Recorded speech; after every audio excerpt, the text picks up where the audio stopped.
bedroom, one in this room, one in the back porch, and one in the TV room. You know, you're a great mommy. For 3 people. Okay, I'm doing the head count. Okay. All present and accounted for. Don't forget to scan my supplemental materials, please. I have to do that with the webcam too, but we can't do that until I actually do my real one, so don't let me forget to do that. And then these other supplemental materials down here. Oh boy. And I'm gonna get started then. Go for it. As soon as you're ready.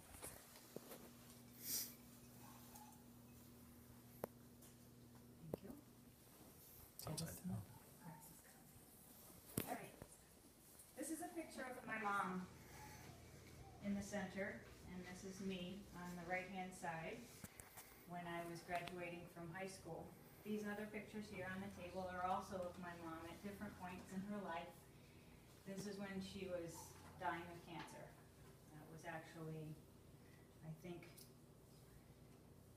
about 4 months before she died. My mom was 34 when she was diagnosed with breast cancer, and she passed away at the age of 46. So when she was diagnosed, I was 12.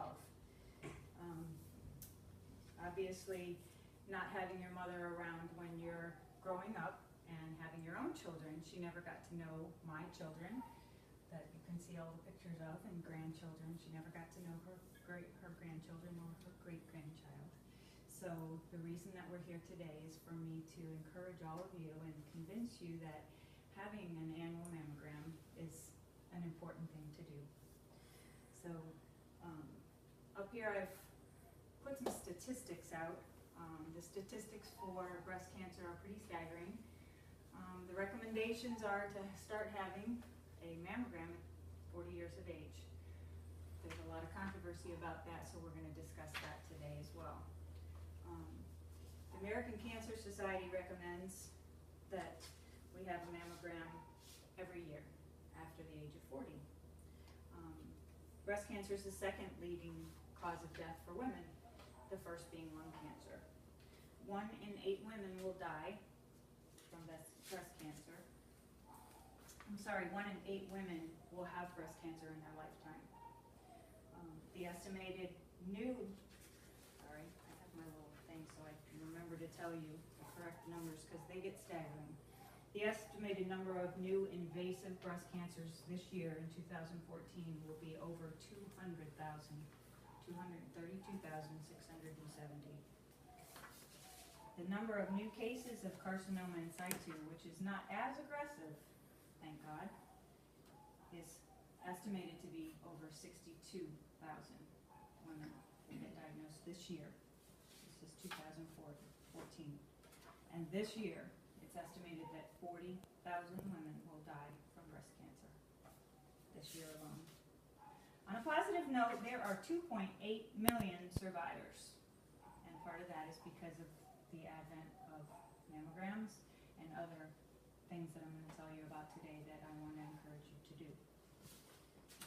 If women started having mammograms by the age of 40, they would eliminate, or if they did not have mammograms until they were 50, they did not do mammograms until 50 years old, 30% of cancers would be missed.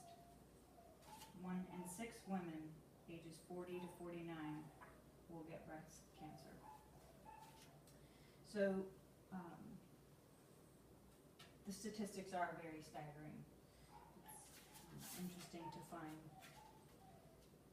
how many groups out there, such as the American College of Radiologists and the American Society for Breast Imaging and the American Society for Breast Disease, some of these entities I never even knew about, have done so much research and have been able to put together so many statistics of what's going to happen if we don't take care of ourselves as women. So I found on the American College of Radiology websites some information. It's titled MSL, or Mammograms Save Lives. It's a campaign that they started with these other entities, Society for Breast Imaging and the American Society for Breast Disease. They started a campaign to help women to encourage their friends and also to encourage them to fight against breast cancer by being aware and to begin those mammograms at the age of 40. The death rate, thank goodness, since 1990 for breast cancer has actually decreased. That's a good thing. It's gone down about 1/3 since 1990. According to the Affordable Care Act law that Obama signed into law in 2010, women can get mammograms for free. It's a preventative thing, and they are supposed to be covered by all new insurance policies. In addition to having a mammogram every year, it's recommended that you do a self-breast exam. One of the #1 problems that most women say when they talk about doing a self-breast exam is that I don't know what I'm looking for. It's not that you know what you're looking for, it's that you get to know what your breasts feel like, so that if something new shows up, you'll know it. On top of that, you should also do what's clinical breast exam, not do it, but have it done. That in correlation with your mammogram, usually before, believe it or not, you should have your clinical breast exam, so that the doctor can feel and indicate to the radiologist any areas that he might think that you should focus on. So the statistics prove that the incidence of cancer will decrease by doing these 3 things: mammograms, self-breast exams, and clinical breast exams. And early detection of cancers means more people will survive. There's a controversy, of course, out there about whether or not women really benefit from having mammograms starting at the age of 40. Different sources recommend different things. The American Cancer Society still recommends that women start at the age of 40.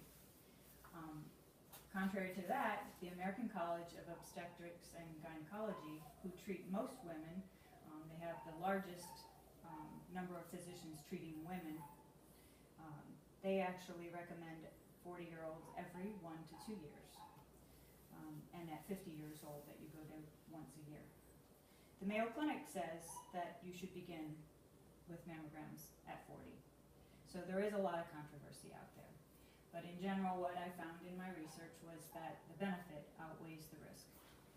Because you do these 3 things, having a mammogram, a self-breast exam, and a clinical breast exam, you are more likely to find something before it becomes a stage that is untreatable, or you have to go through some very rigid, terrible treatments such as chemotherapy and radiation therapy.